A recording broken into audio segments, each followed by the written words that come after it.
Camilla had just turned 29 and was living in the small coastal town of Whitby, in Yorkshire. It had been 2 years since she separated from her husband after a hollow 3-year marriage that had been more about appearances than genuine connection. They had met at a family gathering, barely knowing each other, and their union had been one of convenience rather than love. Back then, Camilla had been naive. He, as it turned out, was not the man he claimed to be. He drank too much, was irrationally jealous, and often disappeared for days without explanation. When Camilla finally made the decision to leave, her father welcomed her back into the family home without a single complaint. Her mother had passed away some years earlier, so it was just her younger sister Danielle, and their father living together. Their father, Charles, was anything but traditional. A warm, attentive man with a ready smile, he wasn't the type to bark orders or demand respect through authority. Instead, he cooked with them, took them to the local cinema, strolls along the Whitby Pier, and made sure laughter filled the house. "As long as I'm here," he used to say, "nothing will ever hurt you." Danielle got engaged shortly after Camilla's return. Her fiancé, Oliver, was charming and everyone's favorite, especially Danielle's. The months leading up to the wedding were filled with excitement, preparations, shopping trips, and laughter. Camilla wore a mask of joy, but inside, she felt a strange mix of envy and emptiness. Sometimes, she would retreat to her room and cry. Other times, she wandered the garden, feeling the sun's warmth on her skin, her only companion. The wedding day was radiant.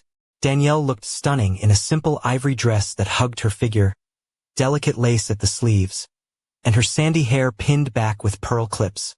Camilla wore a soft blush dress that fluttered around her knees, paired with pale pink ballet flats and a small silver bracelet. Simple, but elegant. Yet, beneath the surface, Camilla felt a pang at the thought of the love and certainty Danielle seemed to have found, something she had never truly experienced. After the wedding, the house grew quiet. Danielle moved in with Oliver, and Charles and Camilla settled into a quieter routine. Camilla took charge of the household chores, cleaning, cooking, watering the garden, while Charles worked from his home office. Often, she'd wander out of her room in her comfortable cotton pajamas, hair tied loosely back, wearing a soft t-shirt that clung slightly to her skin from the warmth of the house. She would find Charles in the kitchen, brewing coffee, glancing at her with a look that was at once protective and something else she couldn't quite place. One evening, as they were watching an old black and white film in the living room, Charles's phone rang. It was his sister, Rebecca, who lived in Manchester. She brought tragic news. Her husband had died in a car accident on the motorway. The next day, Camilla and her father traveled to Manchester to support Rebecca. They stayed with her for several days, during which Rebecca clung to them, especially Camilla. She said having Camilla around reminded her of her younger years and brought her comfort. When they returned to Whitby, Charles invited Rebecca to stay with them until she felt better. Rebecca was 33, younger than Charles, but Camilla felt they connected as equals. They spent hours chatting in the kitchen, trying on clothes, doing makeup together, and sharing stories as if they were sisters. Rebecca's young son stayed with his grandparents for a while, so it was as though the house was filled again with women's laughter and secrets. One afternoon, while scrolling through videos on her phone, Rebecca confided to Camilla how much she missed the closeness of her late husband. She didn't speak crudely, but it was an intimate confession. Camilla didn't know what to say, so she simply hugged her. That night, Rebecca stayed in Camilla's room, saying she didn't want to be alone. It was the first of many such nights. Over time, their conversations grew bolder, gestures lingered longer. Sometimes they shared pajamas. Other times, Rebecca would lie beside Camilla wearing only a thin robe. Camilla felt a strange cocktail of curiosity, shame, and desire, emotions she was unprepared for. She didn't know if it was right or wrong, only that she felt alive again. One early morning, thirsty, Camilla stepped into the hall. The house was silent except for the soft creak of the floorboards. Rebecca's door was ajar, and there was Charles, sitting on the edge of her bed, writing in a notebook. Camilla quickly hid away. There was something about the image that chilled her, though she couldn't say why. When she asked her father about it the next day, He said something she never forgot. Loneliness pushes us into corners we never knew existed, Camilla. And sometimes those corners aren't empty. That phrase shifted something inside her. She started looking at her father differently, and felt that he, too, looked at her in a new way. With Rebecca in the house, the atmosphere was warmer, more vibrant. She seemed to fill the voids effortlessly. They spent long afternoons together, cooking, decorating, wandering the cobbled streets of Whitby, laughing and trying on clothes. One day, while sorting through a wardrobe, Rebecca found a box of Camilla's old dresses. She asked her to try one on. A tight emerald green dress with soft sleeves that draped off the shoulders. Camilla looked at herself in the mirror, feeling exposed yet unjudged. "You look stunning, Camilla," Rebecca said softly. "That color suits you." Camilla smiled, lowering her gaze, feeling a flutter of nervousness she couldn't explain. The moment hung between them like an unspoken secret. Weeks passed, and their bond deepened. They sometimes slept together, especially on nights filled with whispered conversations and binge-watching shows. They would braid each other's hair, make avocado and honey face masks, and share every thought without reservation. Like sisters, Charles noticed their closeness but said nothing, watching with a gentle, perhaps curious, tenderness. He began inviting them out more often. Dinners, drives in his vintage Jaguar through the moonlit town. Sometimes he took their photos. Other times, he simply watched silently, as if trying to etch every moment into memory. One warm night, returning late from a cinema trip, Rebecca kicked off her sandals and padded barefoot down the hall. Camilla wore a light linen blouse and wide cotton trousers, her hair loose and flowing. Passing the study doorway, Charles watched them with a soft, almost melancholic expression. "You both look like you stepped out of a dream," he murmured. Camilla felt a shiver down her spine. It wasn't a compliment alone. It was a declaration of something unspoken. From that moment, the house felt different. Not uncomfortable, but charged, as if everyone moved more carefully, more deliberately. Gestures softened, silences stretched. One morning, while pouring him coffee, Camilla accidentally brushed his hand. Their eyes met, she blushed, and he smiled quietly. Rebecca and Camilla talked more openly about their feelings. One afternoon, while hanging laundry in the garden, Rebecca said, "Sometimes I think I'm getting too used to you both. I don't know if that's good or bad." "Why bad?" Camilla asked. "When you get comfortable, you start feeling things you don't fully understand." That phrase stayed with Camilla long after. That night, she lay awake, hearing every creak and whisper of the house. When she went to get water, the study light was on. Charles was there reading and asked her to sit. They spoke little, just about how she was feeling tired, emotionally drained. "Emotions can be exhausting," he said softly. His words felt like a gentle sigh for her soul. That night, Camilla dreamt of the three of them sitting around the table, sharing coffee and pastries, their hands touching without awkwardness, warm, intimate, unashamed. She woke not feeling guilt, but nostalgia. From then on, she saw both her father and Rebecca differently.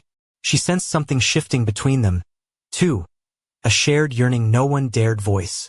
The house became a dance of subtle glances and restrained touches. No one spoke openly of the tension, but it was impossible to ignore. There was a different look in Charles's eyes when he served morning coffee, a delicate care in how Rebecca descended the stairs, and a growing awareness in Camilla of how she chose her clothes, soft fabrics, flowing lines, colors that hinted at more than innocence. One morning, Camilla wore a sheer pale blue blouse with long, semi-transparent sleeves and white linen trousers that grazed her ankles. Barefoot, hair loose, she caught her father's raised eyebrow. "Going out?" he asked. "I don't know," she said with a sly smile. "I just want to feel pretty." "For myself," he nodded but lingered in thought, eyes tracing the curve of her shoulders before turning back to his cup. Rebecca came down moments later, dressed in a cream tunic cinched at the waist with a silk scarf, strappy sandals showing off well-kept feet. Without words, it felt like a silent game of one-upmanship, each woman subtly showing her best side. After breakfast, Camilla suggested spring cleaning. As Rebecca and she hauled boxes from the hall closet, Charles helped from the staircase. When Camilla stumbled with a heavy box, Charles caught her by the waist. The contact was brief, but their bodies froze in place. His hand was warm and steady. Her breath hitched. "Thanks," she whispered, avoiding his gaze. "Always," he replied, voice low and steady. That night, Rebecca retired early, complaining of a headache. Charles sat on the terrace reading as a gentle breeze rustled the leaves. Camilla joined him, wrapped in a light shawl. The full moon cast silver light over the garden. "Remember when you take me to the movies on Sundays?" she asked softly. "Yes," he smiled. "You always wanted to sit on my right, to lean on my arm." "That side still feels like home," she said quietly. A long silence fell. It wasn't uncomfortable. It was dense, charged. Camilla felt as if something was about to break or be revealed. "This isn't what I imagined," she said finally, "for either of us. But I don't want to pretend anymore." Charles stepped closer, but didn't touch her, just held her gaze, waiting for her to decide. Camilla took the first step. There was no scandal, no passion, just a gentle brush on her cheek, a lingering touch on her shoulder, a hug that spoke volumes. Desire contained, barely breathed, but real. That night, Camilla dreamed of a bright, open house, new, free, full of light. The next morning, she left early to look for a flat. She kissed Charles lightly on the cheek, smiling shyly. "I need to find out who I am outside this house," she said. He nodded. "And I need to learn to be alone." That week, she found a small apartment with large windows and the scent of old wood. She furnished it slowly, with soft cushions, plants, and old photographs. On the night before moving, Charles brought her boxes and hugged her. "If you ever need to come back," he said, "I'll be here." Camilla just smiled and looked into his eyes. While unpacking, she found an envelope with her name. Inside was a brief note. "What we were needs no name, only memory." She knew then that everything had changed forever. The new apartment smelled faintly of polished wood and old books, a comforting scent that wrapped around Camilla like a familiar shawl. The sunlight streamed through the tall windows, casting warm golden rectangles onto the worn oak floor. It was modest, 2 rooms and a small kitchen, but it was hers. A fresh start. She arranged her few belongings with care. A faded photograph of her and Danielle from childhood, a small potted fern that thrived on neglect, and a delicate porcelain cup Charles had given her years ago, now cracked but treasured. On her first morning in the flat, Camilla awoke to birdsong and distant church bells echoing through the narrow streets of Whitby. The town had a sleepy charm, the kind that made you believe that time could slow down if only for a moment. She brewed tea in the tiny kitchen, wrapped in a soft robe, her bare feet padding over the cool floorboards. Although the quiet was soothing, it also felt immense, an echoing reminder of everything she was leaving behind. She hadn't told anyone yet about the move, not even Danielle.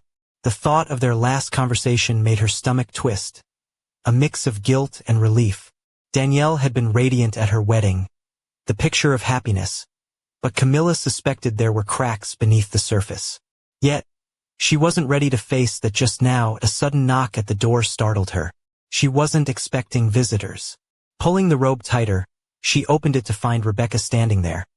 A look of concern softened by a tentative smile. "I thought I'd check on you," Rebecca said, stepping inside without waiting for an invitation. "It's quiet here. Maybe too quiet." Camilla felt a warmth spread through her chest, a mixture of gratitude and something more complicated. "I'm glad you came." They sat in the small living room, the afternoon sun filtering through thin curtains. Rebecca's presence was like a balm, steady, familiar. They talked about trivial things at first. The weather, the strange neighbors, the best places to get a proper cup of tea in town. But gradually, the conversation drifted to heavier topics. "Do you miss them?" Rebecca asked quietly. Camilla hesitated. "Sometimes. The house, the people, but I needed space. Space to breathe." Rebecca nodded.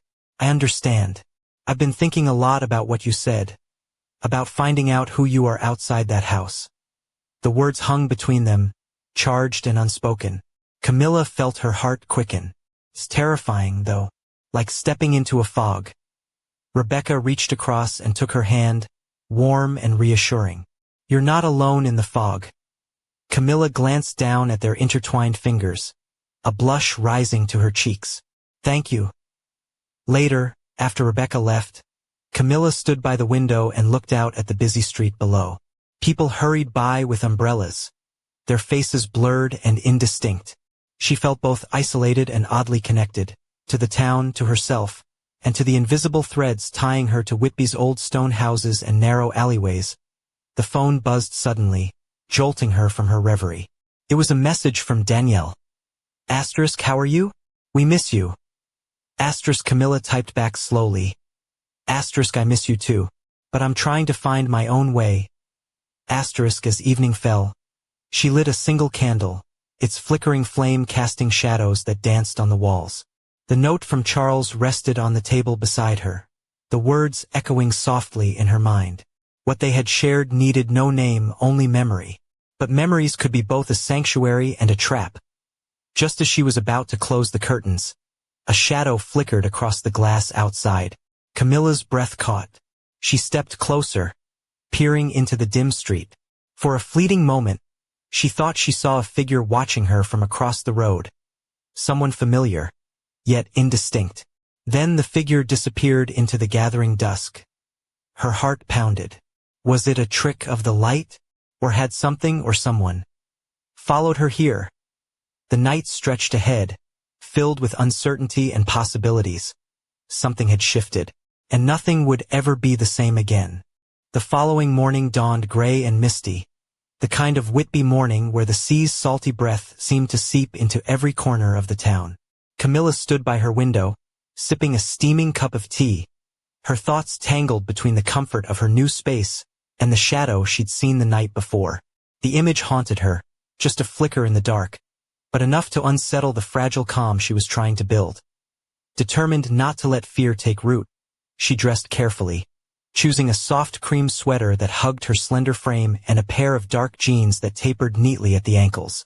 Her chestnut hair was pulled into a loose bun, strands escaping to frame her face, and she slipped on a pair of worn leather boots that had seen better days but were perfect for navigating the cobblestones as she stepped outside. The chill in the air bit gently at her skin, but the familiar sounds of the town, the chatter of early shopkeepers, the distant cry of seagulls, grounded her. She took a deep breath and made her way toward the cafe on the corner, a cozy spot with mismatched chairs and the smell of freshly ground coffee that promised warmth. Inside, the cafe was bustling with locals. Camilla scanned the room and caught sight of a familiar face. Mrs. Whitaker, the elderly woman who ran the flower shop next door to her old family home. Mrs. Whitaker's eyes twinkled behind thick glasses as she spotted Camilla. "Well, if it isn't young Miss Camilla, settling into your new nest, are you?" she called out, her voice a rich Yorkshire lilt. Camilla smiled, feeling a pang of nostalgia. "Trying to, Mrs. Whitaker. It's different, but good's a start," Mrs. Whitaker said, sliding a steaming cup of tea across the counter to her. "And if you ever need fresh blooms to brighten that place, you know where to find me." Camilla nodded, touched by the kindness. "Thank you. I might just take you up on that." As she sipped her tea, the cafe door opened, and in walked a tall man with sandy hair, dressed casually in a leather jacket and jeans. He paused, scanning the room, before locking eyes with Camilla. A flicker of recognition passed between them, but before she could place him, the door closed behind him, muffling his footsteps. Camilla's pulse quickened. Her mind raced. Was this someone from her past? Or just another stranger in the town's tapestry? Later that afternoon, as she wandered through the narrow streets, Camilla found herself drawn to the old bookshop tucked between a bakery and a pub. Its windows were dusty, but inside, the scent of aged paper and leather bindings was intoxicating. She pulled a volume from a shelf, a collection of local legends and folklore, and leafed through it, hoping to distract herself from the restlessness brewing inside. One story caught her eye. The tale of the Whitby Watcher, a mysterious figure said to roam the town's foggy nights, watching over the inhabitants with an unseen presence. According to the legend, the Watcher appeared when secrets stirred beneath the surface, a silent guardian or perhaps a harbinger. No one was quite sure. Camilla shivered, not entirely from the chill, and closed the book, her thoughts returning to the shadow she'd glimpsed. Was it just her imagination playing tricks, or was there something more tangled in the threads of her new life? That evening, back in her apartment, she dressed in a soft navy blouse and black skirt, the fabric whispering against her skin. She lit a few candles, their flickering flames casting a warm glow that softened the edges of the room. As she sat by the window, a soft knock startled her. Opening the door, she found a small package resting on the doorstep. No note, no indication of who had left it. Inside, wrapped in delicate tissue paper, was a single emerald green scarf, the same shade as the dress Rebecca had once asked her to try on. Camilla's fingers trembled as she unfolded it, the silk cool and smooth against her skin. A folded piece of paper slipped from beneath the scarf. She unfolded it carefully. In neat, familiar handwriting were the words, *, not all shadows are to be feared. Sometimes they guide us. *, Camilla's breath caught. The handwriting was unmistakable. It was Charles's. Her mind raced. What did he mean? Was this a warning? An invitation? Or something else entirely? As the candlelight flickered and the night deepened, Camilla wrapped the scarf around her neck, the silk a whisper against her skin. Outside, the fog crept closer, swallowing the streets in a soft, impenetrable gray, and somewhere in the mist, the watcher waited. The fog clung to Whitby like a shroud that night, curling through the narrow streets and curling around the old stone buildings, as if trying to hide their secrets. Camilla sat by her window, the emerald green scarf wrapped loosely around her neck, its silk cool and soothing against her skin. The note's cryptic message echoed in her mind. *, not all shadows are to be feared. Sometimes they guide us. *, but what shadows? And what guidance was Charles offering or warning about? Her phone buzzed softly on the side table, dragging her back to the present. A message from Rebecca appeared. *, can we talk? I think it's time. *, the simplicity of the words sent a ripple of anticipation through her. After all the unspoken tension, the hidden glances and the shared silences, was Rebecca finally ready to speak what neither of them had dared to say? Camilla typed back quickly, *, yes. Tomorrow? At the cafe? *, while the message was sent, her thoughts spiraled. The past months had been a tangled web of emotions. Curiosity, desire, guilt, confusion. All wrapped in the quiet intimacy they'd shared. There had been nights of whispered secrets, stolen touches barely acknowledged, and moments when time seemed to suspend between them. Yet, the boundaries remained unbroken, until now. The next morning, the sky was a pale wash of gray, the sun struggling to break through the persistent mist. Camilla dressed carefully, choosing a soft lavender blouse that hugged her curves gently, and a pair of tailored trousers that lent her an air of quiet confidence. Her hair was loose, cascading down her shoulders in gentle waves, and she slipped on polished leather ankle boots that clicked softly on the cobblestones. The cafe was warm and inviting, a refuge from the damp chill outside. Camilla spotted Rebecca immediately, her dark hair pulled back in a loose ponytail, wearing a cream sweater that softened her sharp features, eyes bright but shadowed with unspoken things. They settled into a corner booth, the hum of quiet conversations and the clink of cups creating a cocoon of normalcy around them. Rebecca reached out and took Camilla's hand, her touch light but insistent. "Camilla, we can't keep dancing around this," she said, voice barely above a whisper. "What's between us?" "It's more than just loneliness or comfort," Camilla's heart pounded, and she swallowed hard. "I know, I felt it too, but I was scared. Scared of what it means. Scared of losing what we have." Rebecca's eyes softened. "Sometimes the hardest thing is to be honest with ourselves. I don't want to lose you either, but I can't pretend anymore." Camilla squeezed her hand. "Neither can I." They sat in silence for a moment, the weight of their unspoken feelings filling the space between them. Then Rebecca smiled, a slow, genuine curve of her lips that made Camilla's breath hitch. "Maybe we need to stop pretending and start exploring what this really is." Later that afternoon, Camilla wandered through the town's narrow alleys, the emerald scarf wrapped snugly around her neck, a talisman of sorts. She felt a curious mix of fear and excitement stirring within her, as if she were standing on the edge of a precipice. ready to leap into the unknown. Back at her apartment, she found another note slipped under her door. This time, the handwriting was different, more angular, unfamiliar. Asterisk, beware the watchers in the shadows. Not all who guide have your best interests at heart. Asterisk, a chill ran down her spine. The mystery was deepening, and with it, the sense that her new life was entwined with secrets far older and darker than she had imagined. As night fell and the fog thickened, Camilla looked out toward the street, the echo of footsteps soft against the cobblestones. Somewhere beyond the mist, eyes watched, waiting, judging. And as the candle flickered low, Camilla knew that the dance between light and shadow was only just beginning. The fog outside thickened into a dense, clammy blanket that muffled the sounds of Whitby's narrow streets. Inside her small apartment, Camilla sat curled on the window seat, the emerald scarf still wrapped around her neck.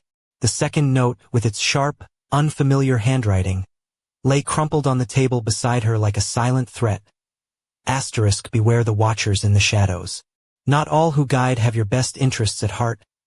Asterisk, the words echoed ominously in the quiet room. Setting her nerves on edge, she ran her fingers over the silk of the scarf again, its softness a stark contrast to the cold unease settling in her chest. Who was watching her? And why? Was Charles's cryptic message a genuine invitation for help, or a warning veiled in kindness? The mystery wound tighter around her, twisting her thoughts into restless knots. The phone buzzed again, pulling her out of her spiraling thoughts. This time, it was a call from Charles. Camilla. His voice crackled slightly through the line, warm but serious. I don't know how much you've pieced together, but you need to be careful. There are things in Whitby's past, and present, that don't like being disturbed. Camilla swallowed hard. What do you mean? Who's watching me? There are old secrets here, things that some would kill to keep hidden, Charles warned. Rebecca knows more than she's told you, and so do I. His voice softened. I want to protect you, but I can't protect you forever. The line went dead before Camilla could respond. She sat back, heart pounding, the walls closing in. Later that evening, desperate for distraction, she went to the town's annual Whitby Lantern Festival. The streets were alive with flickering lanterns, their warm glow reflected in the eyes of children and lovers alike. Music drifted through the air, and for a moment, Camilla allowed herself to breathe in the joy around her. She spotted Rebecca near the pier, her cream tunic replaced by a flowing midnight blue dress that caught the light with every movement. Their eyes met, and Rebecca smiled. A mixture of relief and something deeper. Glad you came, she murmured, slipping her hand into Camilla's. They wandered through the crowd, lanterns bobbing like fireflies, sharing stories and stolen glances.